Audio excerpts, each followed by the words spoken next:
Right, hit the lights. Well, good afternoon everyone. I'm delighted to be here talking about our friend Andy Warhol.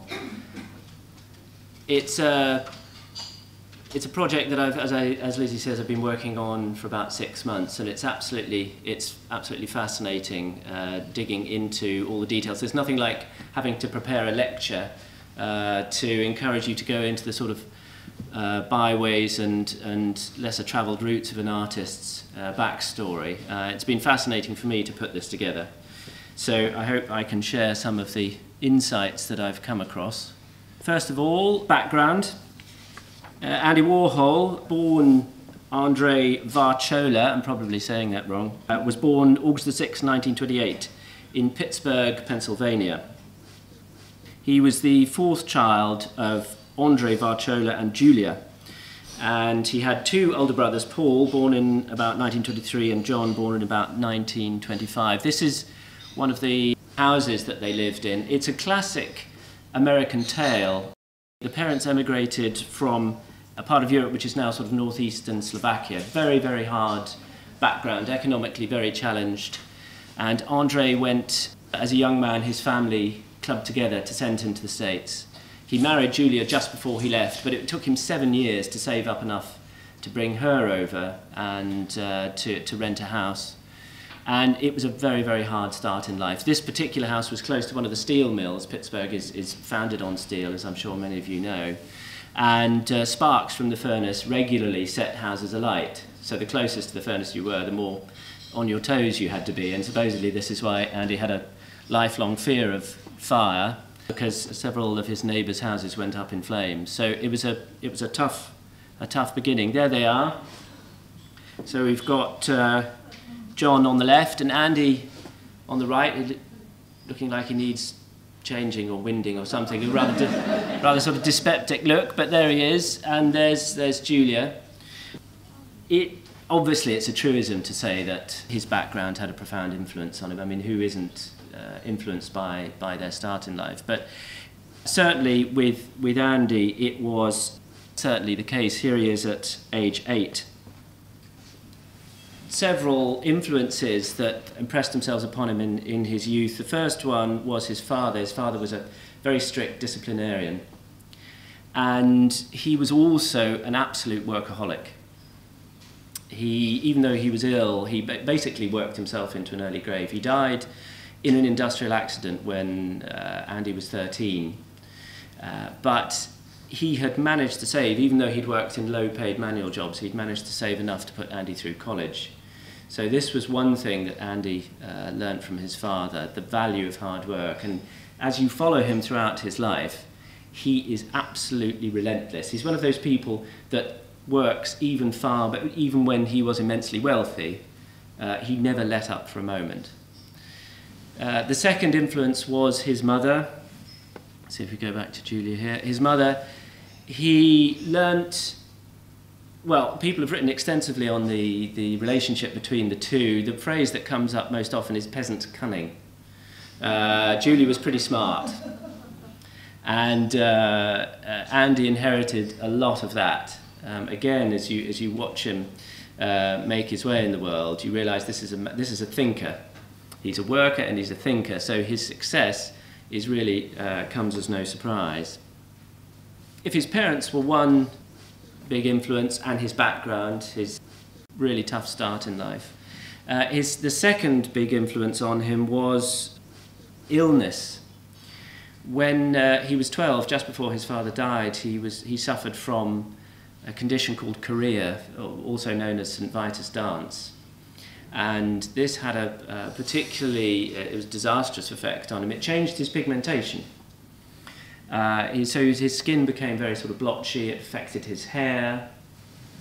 And, I mean, he's a quite good-looking boy there, but after this disease, he certainly became rather less attractive, and this was a profound effect on him. He was intensely bullied at school. Both him and his brothers maintained for a long time afterwards a very strong Eastern European accent, so he looked different, he sounded different. He spent a lot of time off school, locked away in his bedroom, and this led to two things. The first thing was that he had he built up a very intense bond with his mother, and he also spent a lot of time drawing and painting. I'm reminded, oddly enough, of Lautrec. Toulouse-Lautrec had a similar thing. Obviously, it was a different condition that he suffered from, but he spent many hours locked away, and that's where he learned to draw. And Andy had the same experience, and he would also spend a lot of time looking at movie magazines, and this was obviously in the 40s, in the 30s rather, 20s and 30s. It was the time of the Hollywood and the silver screen, and he would often, when he was well enough, he would go down to the local movie theatres. The local town had lots of them, and he would spend hours and hours and hours there staring up at the silver screen. And obviously when you come to Marilyn later on, it's very clear where the early influences came from. And he put together a scrapbook of his favourite movie stars, and the Warhol Museum in Pittsburgh has managed to track that down. So here we see him, the next phase in his career. He went to Carnegie Tech. Now, although Pittsburgh was a fairly tough town, it was also had certain very rich elements, obviously, from the steel barons. The school there, the university, was a particularly good one, and the fine art course there was nationally renowned, and Andy got into it. And one can think, I think, with a lot of modern and contemporary artists, you just wonder how good are they really as an artist. I mean, the whole conceptual thing to one side. But the thing is that Andy could draw. He was very, very talented. Whatever else you think about his later work, he was an artist through and had astonishing sort of graphic skills. So he was an easy entrant to that school, and after graduation, he did the sort of the commercial art course, and after graduation he moved. You can see him on the right there. He moved with two friends of his, Philip Pearlstein and his future wife in the middle there. They moved to New York because obviously that was where you went if you were ambitious and bright and etc. etc. And he went in 1949. He moved to New York. Now, I just picked one of these drawings. It's slightly late, it's from the 1950s. It was quite difficult to find. A lot of Warhol's drawings from around this period are of, how can I put it diplomatically, a rather sort of unvarnished nature. But I didn't know if there were going to be any children in the audience. This is the least obvious one I could find, but he did possess a very strong graphic sense. So here we have Success is a Job in New York.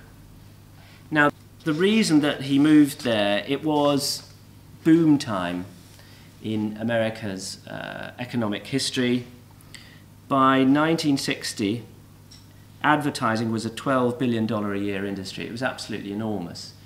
And looking back on it, it just occurs to me that the time in which Warhol was born and the training he went through at Carnegie Tech, the commercial art course, coming out of that, when he graduated, moving to New York in 1949, I can't imagine a more sort of propitious time for somebody with his training and his background arriving in New York, because it's the whole sort of Mad Men era.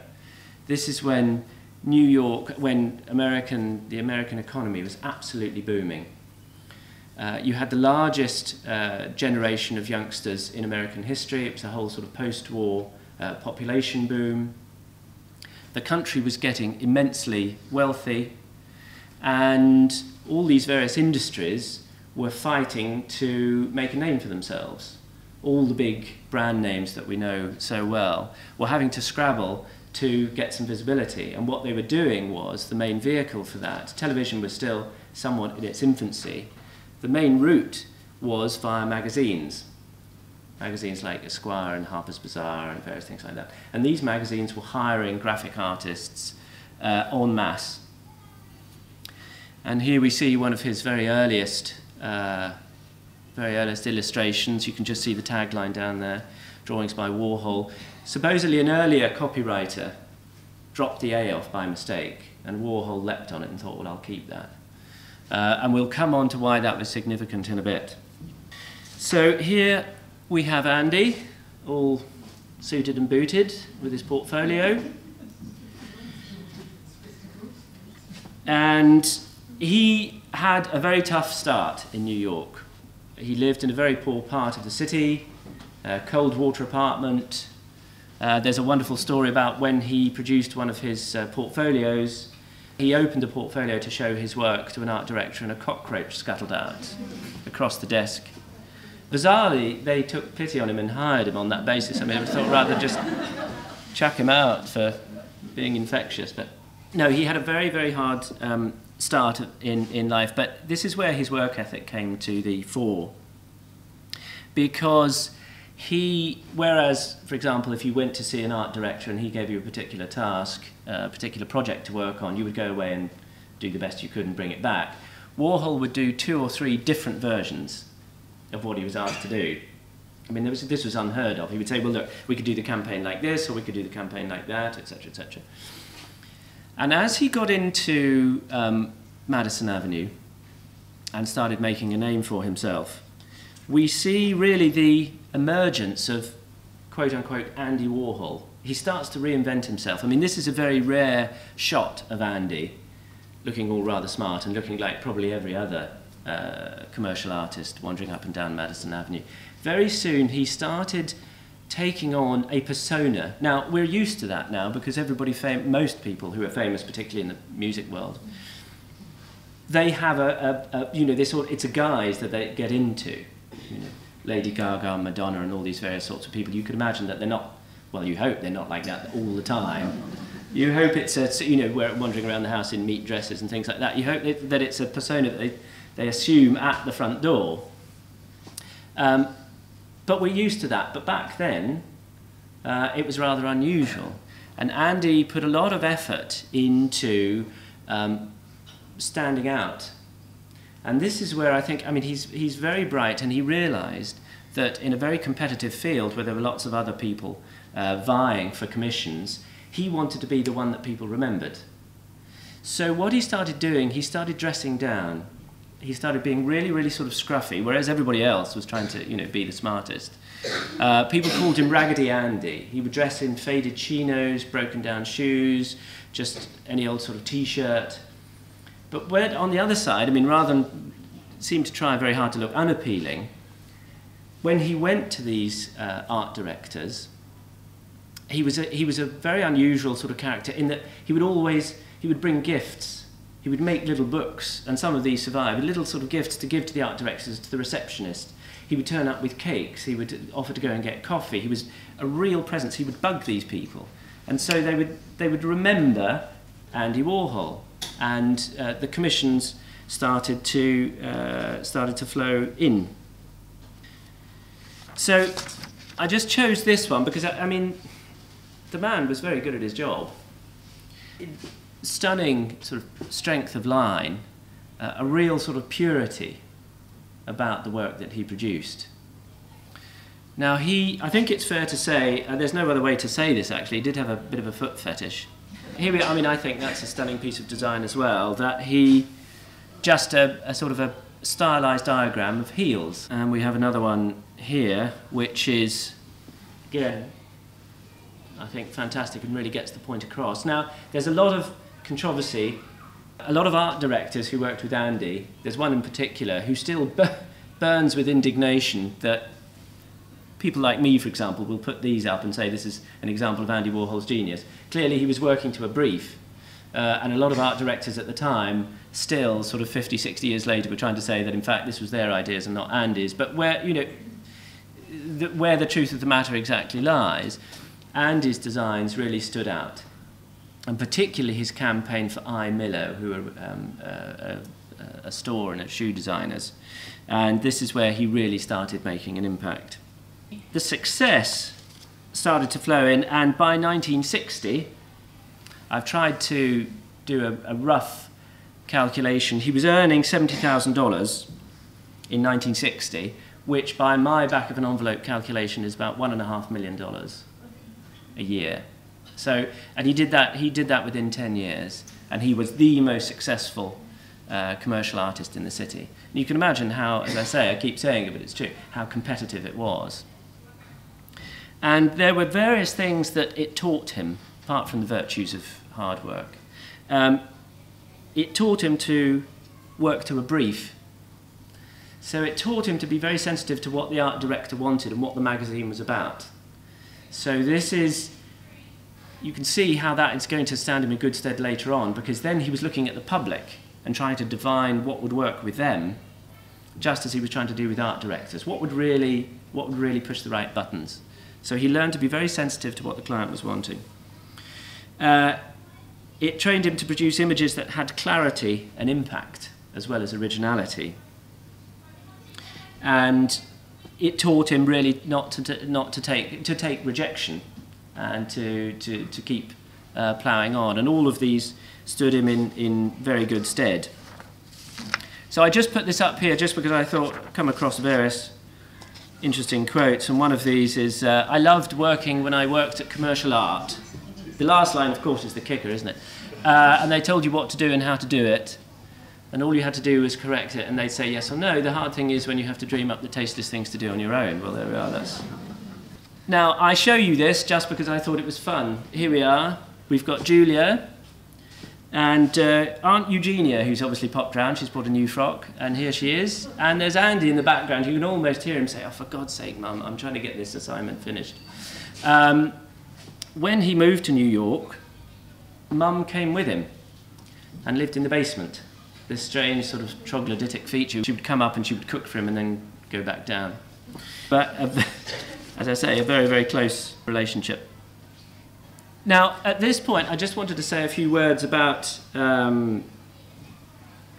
Andy's character, because in any discussion of Andy, you have to wonder about the man. There's no simple truth. He was incredibly complex. But anyway, I mean, the man was very, very difficult to unwind. He had obviously a very strange attitude, or very close attitude towards his mother. The whole illness thing made him very reluctant to form close personal relationships. He periodically reinvented himself, and he would cast off friends that he'd made before.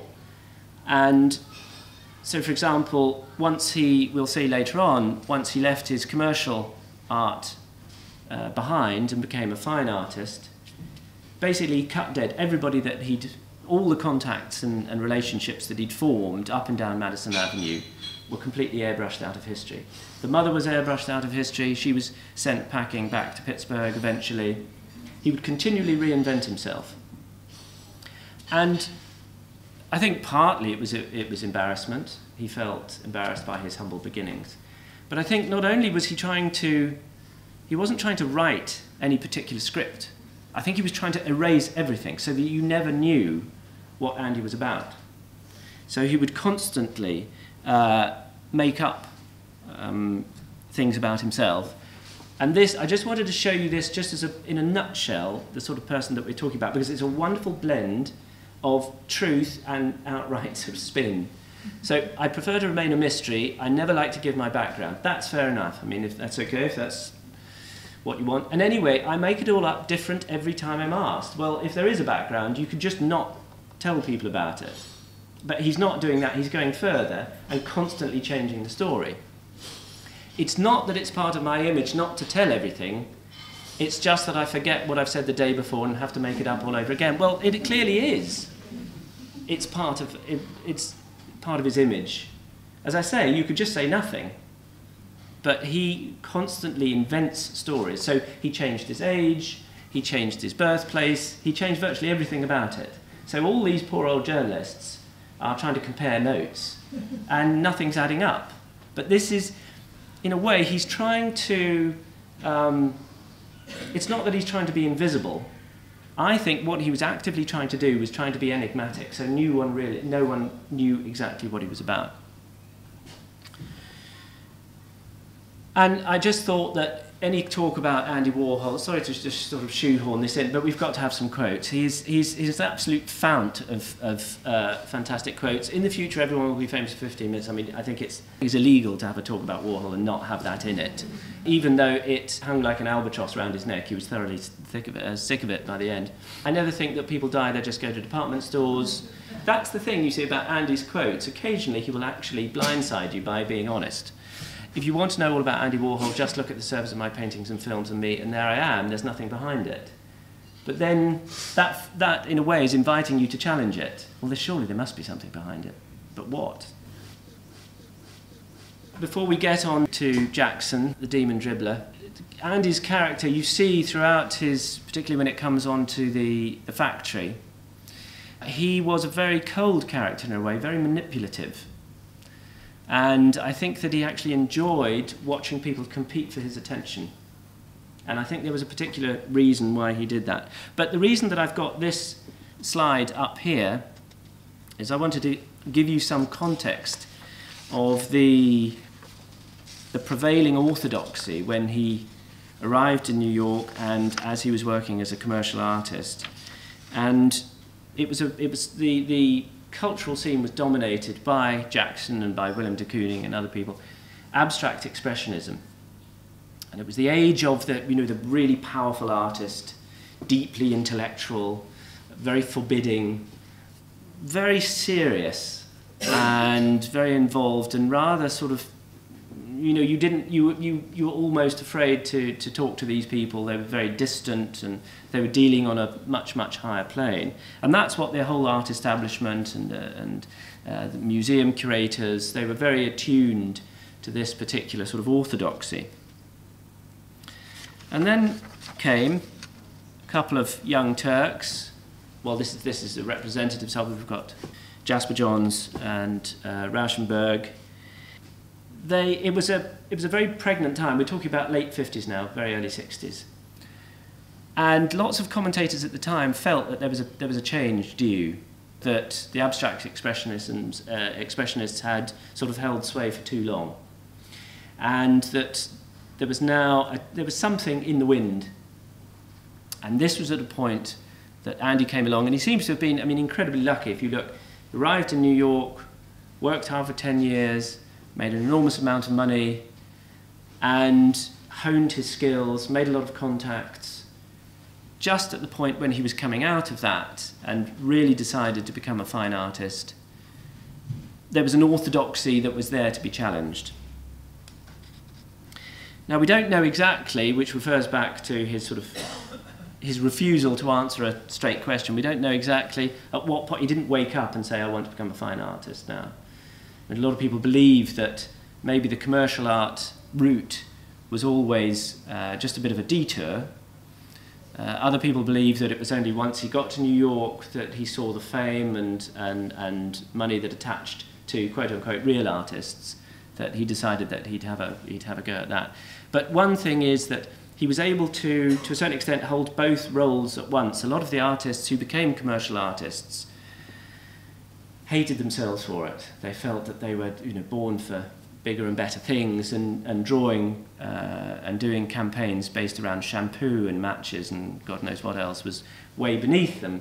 But Andy took to it. But he was able to hold, so we think, the two objectives in mind. He threw himself into one, but he never gave up on becoming a fine artist. And so these young artists, including Liechtenstein and the people that became the Young Turks, they were called the New Vulgarians, these pop artists, there was a feeling that there was going to be there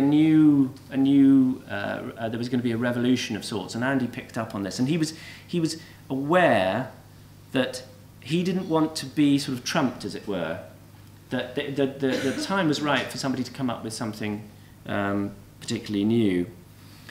And here we have pop. I'm sure we're all familiar with this sort of quintessential pop image, Richard Hamilton.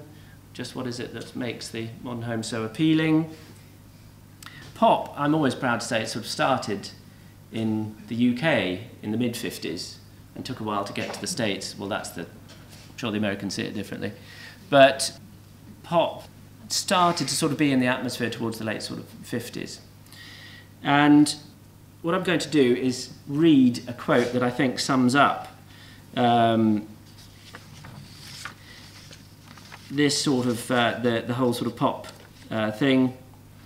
Pop art emerged as a movement in the mid-1950s in Britain and late 1960s in the United States and presented a challenge to establish ideas of fine art, principally by using imagery from popular culture, such as advertising, comic books, and mundane commercial objects. By emphasizing the banal and kitschy, it took aim at elitist culture and art, which in the late 1950s, including giants of abstract expressionism such as Pollock and Kooning. So this was the atmosphere into which these young artists sort of emerged.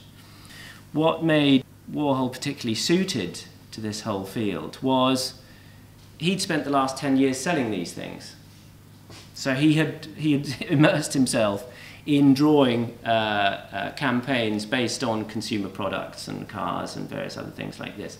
So when the whole idea of pop came along, of turning that back in on itself, who better than somebody who just spent, as I say, the last decade working inside the tent, as it were, and it was, even, I think of him almost as sort of poacher turned gamekeeper. He was a very competitive man, a character, very competitive, and he went to the Castelli Gallery in early 1961 and saw that somebody else had got this idea of taking an image from popular culture. This was an advert for a resort, and just translating it straightforwardly, just painting it. I mean, Lichtenstein's particular take on things was to paint the dots that used to be, it's called a Bende screen. If you wanted to reproduce a particular artwork or a photograph in a newspaper, you would reduce it to a half tone, so lots and lots of little dots. And so Lichtenstein's thing was to subvert it, so not only to choose a popular image, a kitschy image, but to actually paint the mechanical image, so he would laboriously paint all these dots. And supposedly, Lichtenstein was horrified when he saw this because he thought he was being left behind. That was it, he thought, this is what I should be doing. So he went through a very profound period of depression. He thought, this guy's going to steal a march on me, and if I start producing exactly like that, I'm going to be seen as terribly derivative. This is just one of his early paintings. He decided to start polling his friends, and this is something he did throughout his life. Warhol saw nothing wrong in asking people what he should do. Now, of course, the common conception of what an artist is somebody who locks themselves away in an ivory tower and thinks deep thoughts, and then there's a moment of epiphany, and off you go. Warhol completely subverted that. He would just wander around and say, what do you think is going to be the next big thing? What should I do? What should I paint? Now, his first attempt was to paint ads. But it was still very much a painting. And so there's lots of painterly elements there. He didn't want to exactly reproduce an advert for corn plasters.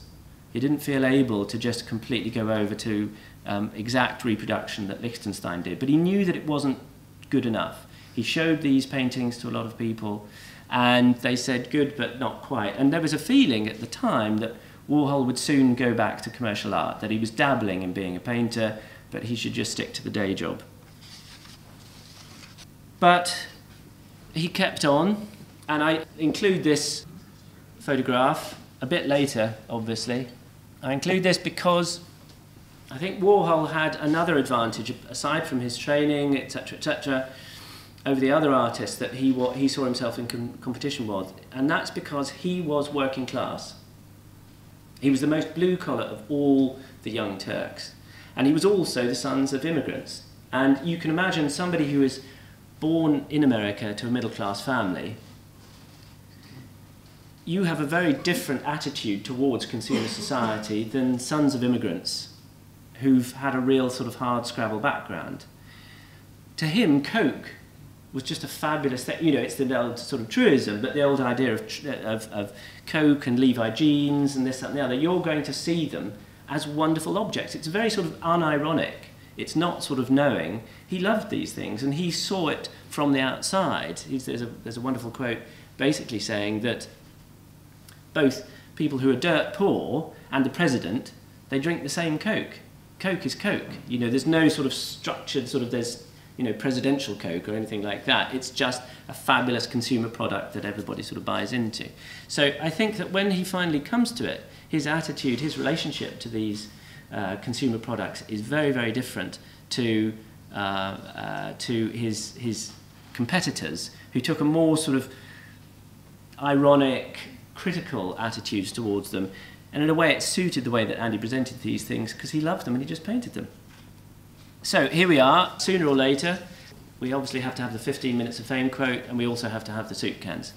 So this is how they are now hung in the Museum of Modern Art in New York, but this is how, when they were first hung in the Ferris Gallery in Los Angeles, I mean, it's a marvellous idea when you think about it, to paint soup cans and to display them in a gallery on a shelf. I mean, this is the whole revolutionary idea. It did not go down well, I can say that. So completely conflating the idea between a museum and a supermarket. Of course, you could imagine all the big-name curators were rather upset about that. But he saw no difference. Now, the genesis of the idea, I think, is very instructive about Warhol. As I say, his paintings of sticking plasters and whatever else wasn't quite working. So he was always asking people, what should I do? And there was a young gallery owner called Muriel Latto, and she is one of many people that Warhol picked on throughout his life. And Warhol, I think of as just as sort of a filter. Ideas passed through him and people sort of passed him before him, and he latched on to certain people that he knew would furnish him with good ideas. And Muriel was one of the first. And he asked her, he said, what should I paint? What shall I do? I need an idea. Now, there are slightly conflicting stories as to how this conversation took place.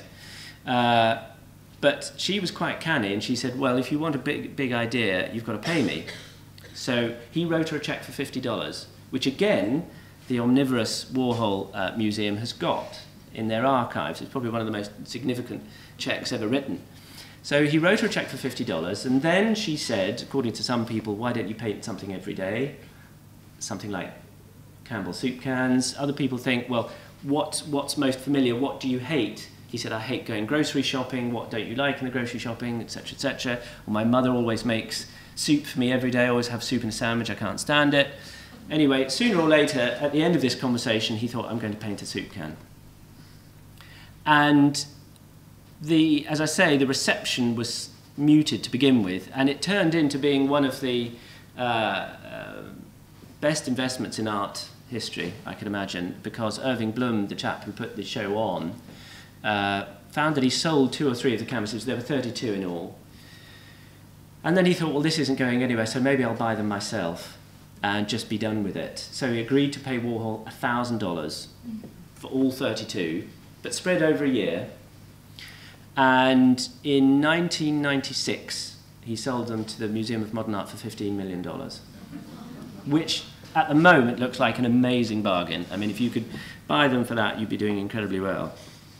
So he's got the ideas. He's going to go to this whole sort of consumer culture type thing, using mass images as fine art. But how is he going to do it? And this is one of the points where you see, again, he was incredibly lucky because he hooks up with a particular technique, and the technique is screen printing. Now, just as I was saying, he has an amazing ability to pick people for their skills. Now, you could say that he picked Gerard Malanga, his screen printing, for his skills. I have a feeling that probably wasn't the initial appeal of the young Gerard Malanga. He probably picked him for other reasons, but as the look on his face probably shows. But Gerard was a fantastic screen printer. I won't go into the technical details of exactly what a screen print is, but it's a wooden screen with a mesh on the bottom. You dump a load of ink along one side of it, and you use something like a wiper blade, like a car windscreen wiper, to move the ink across, and the ink sinks down through the mesh. And so if you did that with just a screen and the mesh, it would leave you with a perfect rectangle of really intense colour. And what I'd like you to do is when you go to the show, go through the exhibition, have a really good close look at what a screen print is, because you can't reproduce a screen print. In a way, you can't reproduce it on here or in books, because it leaves you with a really intense layer of colour, thick and really saturated. It's got real impact to it. And I think that it mirrors Warhol in a way, because what it allowed him to do was remove himself from the artistic process when combined with photography. And this was the screen printing combined with the photography was the real eureka moment. Because if you wanted to make a design on a screen print, what you would normally do is you use it by using cutouts, and you'd impose those over the mesh, and where you scrape the ink across, if you blocked out an area of the screen, the ink wouldn't go through that. But it required a lot of work by hand. Andy discovered that you could transfer photographs to screen printing, and this was his moment, because he realized that for once and for all he could completely remove himself from the artistic process, and he could devote himself to doing what he was best at, which was choosing images. And again, this is a sort of a leitmotif with him. He chose his friends, he chose the concept, he chose the images. It's more about filtering what was going on outside him, and as he once famously said, pop is on the outside, it's not on the inside. And he saw himself as this totally blank canvas, so he picked what he needed, and this freed him from having to paint. He was able to use screen printing. Now, this is him screen printing one of the soup cans, and Gerard and him hard at work. Quite labour-intensive thing. You can see the screen, and at the bottom there, the end result. It's a fantastic technique. It was one that was developed in China centuries ago. It was one that was used initially for screen printing textiles. So it had a long, long history, but technically it was very cheap and easy to set up a screen printing workshop. And you could automate it. And in a way, that's another reason why it was perfect for Warhol and perfect for pop, because that's how a lot of boxes and packaging was made with screen printing. So not only did he take the imagery from mass culture, he actually took the techniques as well. So here he is starting to produce things like Liz and various other, the soup cans, the things that we know him for. And this, I just included this image here just to show you him, I think, doing what he did best. He was an omnivorous collector of all sorts of images, all sorts of magazines and newspapers and everything. It was all about image, image, image, and just choosing the right one. And it's not as easy as you think. He just had this unerring eye of picking something, and I think this relates to his commercial art training. He knew what made a good image and what didn't. And I think, just as a sort of a side point, to a certain extent, I wonder whether Andy is at the end of the development of the idea and the role of an artist that stretches back to the 15th century. The artist, with Dürer and Schongauer and various others, became known in their own right. Before that, people who produced, there was no real sort of work of art, it was sort of more craft. But for 500 years, artists had been known for inventing not only the concept, but then producing the work of art. And it's only with Warhol, right at the end, and the ability to screen print photographs, finally he removed himself. So the thing that you saw on the wall was not produced by the hand of the artist. So I just think it's an interesting idea to think about, that's, in a way, it's a sort of a full stop. Now, a lot of people, obviously, I mean, Brian Sewell in particular, possibly think that it was a long, slow decline, but that's what I think Andy is a sort of a full stop to a certain extent. So here we have, think of Warhol, he's got the technique, he's got the technician, he's got the factory in which he's doing it, he's got his shtick, as it were. He knows exactly what he's going to be doing. He's producing the soup cans and various other sort of consumer images like this, and then along comes Henry Geldzahler, sitting next to David Hockney. Now, Geldzahler was one of the first great sort of super curators. We're quite used to them now, but he was one of the first. He was a curator at the Museum of Modern Art, curator of 20th century art and then contemporary art. A wonderful sort of Svengali figure. And somebody said of Geldzahler, imagine the art world of the last 30 years as a party, and there near the centre is Henry. He took the unusual step of actually befriending the artists that he was showing. Before that, the curators had been rather sort of at arm's length. But he hobnobbed with all the great and the good of the art world. And he became a very, very close confidant of Warhol. And Warhol knew that this was a man who could feed him ideas. So he made two sort of key interventions in Warhol's career. And the first one was in the early 60s when he said to Warhol, he went to his studio, and he saw all these paintings of Coke bottles and telephones and various other things like that, and he wanted Andy to get serious, in his words. So he said, Andy, I think it's time for a little death, which is nice.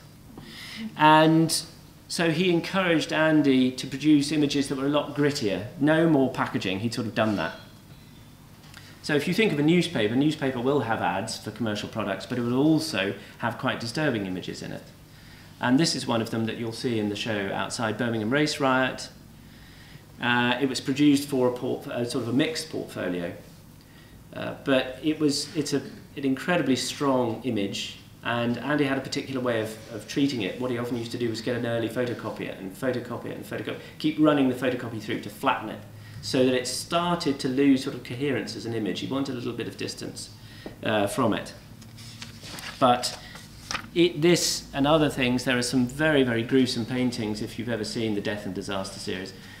Crashes, ambulance crashing, people leaping out of windows. It's pretty bracing stuff. And Geldsala was right. Initially, the reaction was very, very hostile. The galleries that showed his work usually kept them in a back room. They didn't really sell. It's always very tempting to think, my God, if I'd only been around at that point and you could have bought these things for $500. I mean, we're selling them now. Christie sell them for $20, $30, $40 million each, these, because they're seen as real quintessential Warhol. So here we come on to one of the most iconic Warhol images. Again, it refers to his love of stage and screen and the whole Hollywood thing. The difference, I think, is that Marilyn herself was seen as a bit of a train wreck. The studios presented her as some sort of seductive temptress, but the troubles that she was having in her private life were added to the mix, unlike with the screen goddesses of 20 years before, who were supposed to be were portrayed as perfect, sort of silk and steel type thing. Marilyn's failings were a very important part of her appeal, and Andy loved that. Again, it's a rather sort of unattractive side to his personality. I think he was really attracted to a woman that was struggling. So this is a film still from a publicity shot for a film called Niagara, 1953. As soon as she was discovered dead, Andy dropped whatever he was doing and spent the next few days scouring all the movie memorabilia shops in Manhattan to pick the right image, and he came up with this one, and then you can see how he cropped it. I think it's a significant image, not in terms of his overall output, but this is really where his whole printmaking career begins. Because in 1967, he set up something called factory editions. Here's the whole portfolio. This is a decision that a lot of printmakers have come to, a lot of artists rather. They said, well, printmaking is just another way of reaching collectors rather than just people who want to buy my paintings.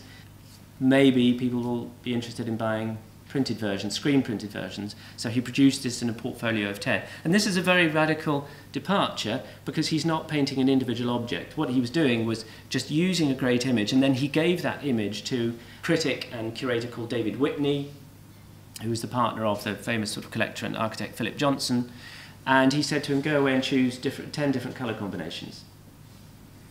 And off he went, and thank the Lord he did, because we make enormous amounts of money selling from the Marilyn portfolio.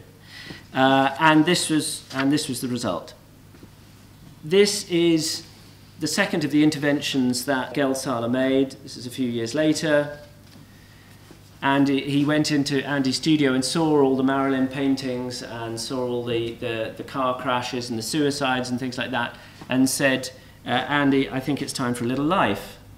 So he just picked up a magazine, and I think Andy said, what do you mean about a little life? And he just picked up a magazine and said, well, what about this? Showed him, and this is, I just wanted to show you how he's cropped it. Andy was very naughty when it came to copyright. He just stole things, basically. And both the woman that photographed these hibiscus flowers, and the chap that photographed the Birmingham Race Riot subsequently found out. I mean, how could they not? And took him to court, and he paid them off with various sorts of paintings, etc., etc. But Andy thought, right, okay, well, if I've been doing the whole death and the disaster thing for too long, this is what I'm going to do. And again, he did the same thing with a photocopier and produced these in huge numbers. Doesn't quite work as a black and white photograph, but it shows you, I mean, the factory was called the factory for various reasons, and this was one of them. It was almost an industrial scale. So, and he would price them accordingly, again, sort of going back to the idea of commercial products. You would, if you wanted so many flowers, you wanted it yay big, and it would cost you so much, and then you then went up to absolutely enormous ones, but churned out by poor old Gerard and other people in the factory. So here we are. There they're all at it. Young, unfortunate man with a rather sort of troubled background called Billy Name decided one day to cover the studio in silver foil. Everything was covered in silver foil, including the toilet bowls, supposedly. So it must have been quite an impressive place to be. And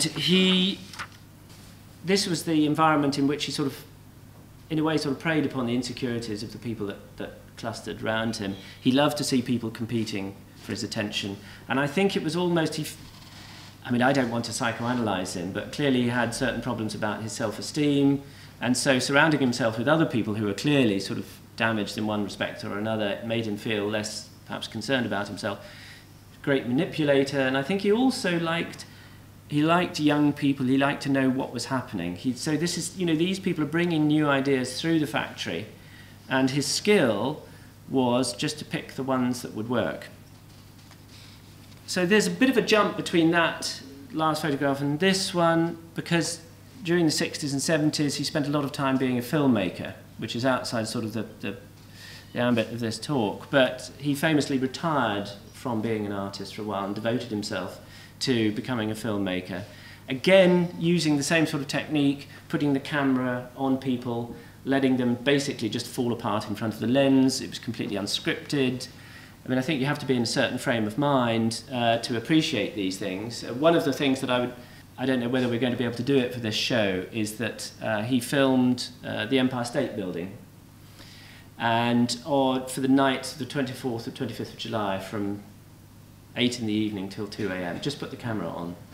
And so people could wander in and wander out. Nothing happened. But it has a certain kind of stark beauty about it.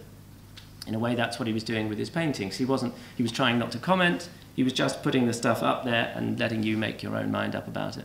But as time wore on, he became enamored of the rich and famous. And then we've got Jerry Hall, Debbie Harry, Truman Capote, who he threw himself at. He was absolutely desperately in love with Truman for a long time, and Paloma Picasso. So he was definitely mixing it with the in-crowd, spending a lot of time at Studio 54, and to a certain extent, he came in for a certain amount of criticism because he came into the art world with abstract expressionism. By the 70s, minimalism was holding sway, so you could imagine Warhol started to look rather sort of out of date and rather jaded. Here we've got Carl Andre.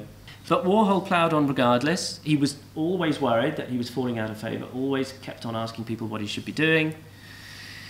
And he devoted himself during the 70s to portraiture. Now, one fact that I came across when I was preparing this lecture was that at the time, he was the only internationally recognised portrait painter working. And that struck me as quite a profound fact, because, again, looking back over 500 years, there were always artists to whom, if you had made it, you could get your portrait painted. You know, if you went to Rubens, or if you went to Van Dyck, or if you went to Romney, or all these Sargent, or all these various people, there was always a go-to artist if you'd hit the jackpot. But in the 70s, the idea of painting portraits, I mean, if you could imagine if this is the orthodoxy, the idea of going to and sitting for somebody to paint your portrait was completely out of fashion, but not with Warhol. And Warhol's idea was, well, I'm just going to turn everybody into a star. And there's a very interesting story about him flying around Europe and taking lots of photographs, and you could get it in different versions. You could get just you and your wife, you'd get a sort of a discount for the two, and then you could get small and large, so you could hang one in your office and one in your home. I mean, you know, the guy had obviously, he never really left Madison Avenue. He knew how to, so people were, yes, well, I've got the 3 Warhols and I've got an option on the other 2 in a different colour version. So, I mean, it was phenomenally successful. He spent sort of 3 or 4 weeks going around Europe and come back worth even more millions than he did. But and he got a lot of stick for that. He was seen as being very cynical and just money grubbing and things like that. And there was definitely a feeling of that. His background never left him. He could never earn enough money. But I think it was more than that. I think it would be wrong if we just thought of him as just doing it purely for money. He definitely there was something about stardom and fame that really appealed to him. Here we see, again, another person pops into his life and transforms what he was doing. It's a printer, Rupert Jason Smith. Now, this man was an artist in his own right, and he was a brilliant technician. He was also a brilliant colorist. And he helped Warhol to reinvent himself, and most of the prints that are in the show are printed by Rupert Jason Smith. And the two of them worked incredibly closely and very hard together. They would sort of secrete themselves away in the various factories and the workshops and produce enormous bodies of work. And it's very difficult to know who was responsible for who. But Warhol, in a way, you see, a lot of artists, if you said, oh, well, that's not your idea, somebody else came up with that or whatever, most artists would try and defend themselves, no, it was all my idea. But Warhol, of course, because his whole sort of persona was about that, he'd say, of course it was. That was his idea. But he selected it and he allowed it. So Rupert brought a lot to the party. One of the things was diamond dust, which is not, you'll see in the show, supposedly it's not diamond dust. I've read that diamond dust doesn't look like diamond dust. Diamond dust looks grey, but powdered glass looks like diamond. So that's what, which is handy, of course, because I think they did initially go, somebody got him a can of diamond dust from Amsterdam, stuff that was sweeping from the diamond cutting floors, but it didn't quite fit the bill. So here we are. This is the Muhammad Ali portfolio. This is the first sportsman that he did, and we see Rupert's influence here. Big blocks of simplified colour. He'd moved away from his idea of producing the same image in different colour versions. Here he's using different images. No problems with copyright because he is, let's just show you this, he takes his own photographs now, doesn't steal other people's, uses a big Polaroid big shot camera there with Liza. And just to go back to this, you see there's a lot of hand-drawn elements. So there's quite an evolution here. You've got the big blocks of collage colour, but you've got Andy's drawing coming back in. He's sort of reintroducing himself into it rather than having spent the previous sort of 20 or 30 years keeping out of the artwork. Here is yet another person who informed his ideas, a man called Feldman, at the time, a youngish gallery owner. Again, Warhol picked him up and thought, he's going to be the guy that can tell me what I should do. And Ronald Feldman, he was the one that encouraged him to produce the Muhammad Ali, but certainly the Jews and the bulk of the things that are in this exhibition, because he had his finger on the pulse and knew what would sell. And Warhol would ring him up and say, what should I do? What do you want me to do? Tell me what will sell and I'll do it. And completely unabashed. This was done in an environment which was a lot more serious. In 1968, Warhol was shot and nearly killed.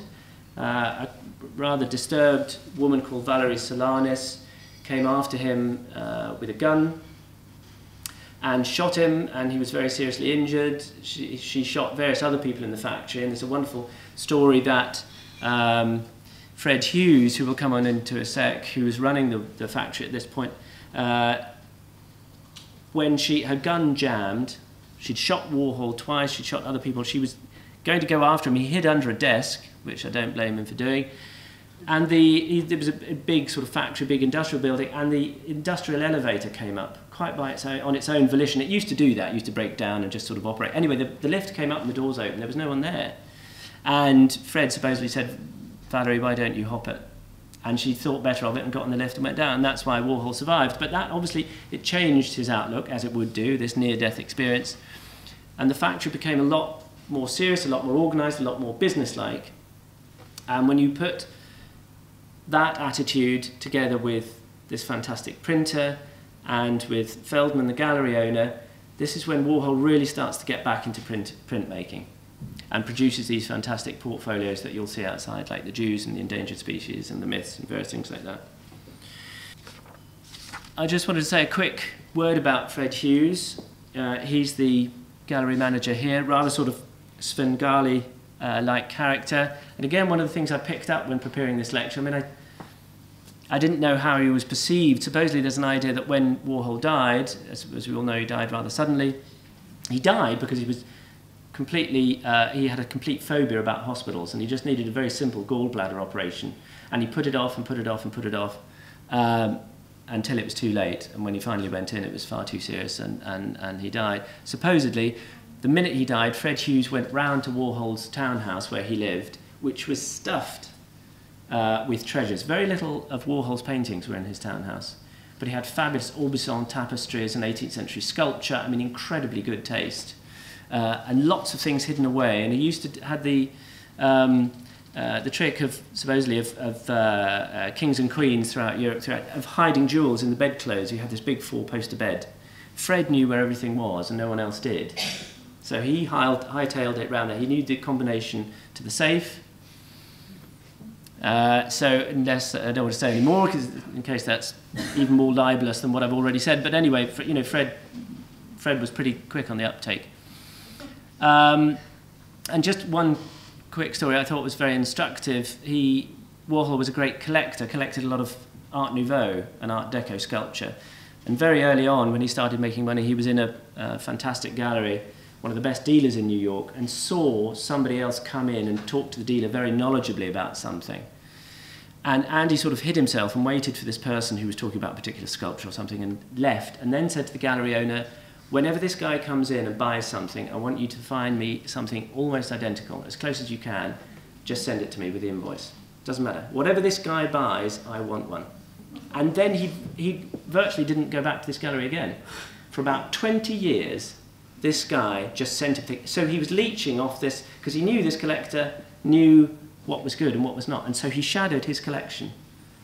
And after 20 years, built up a world-class collection of Art Nouveau, and partly because of what this has done. Of course, the collector, when he found out, was absolutely furious. He was not at all flattered. But I think the idea, it just shows Warhol was onto a good thing.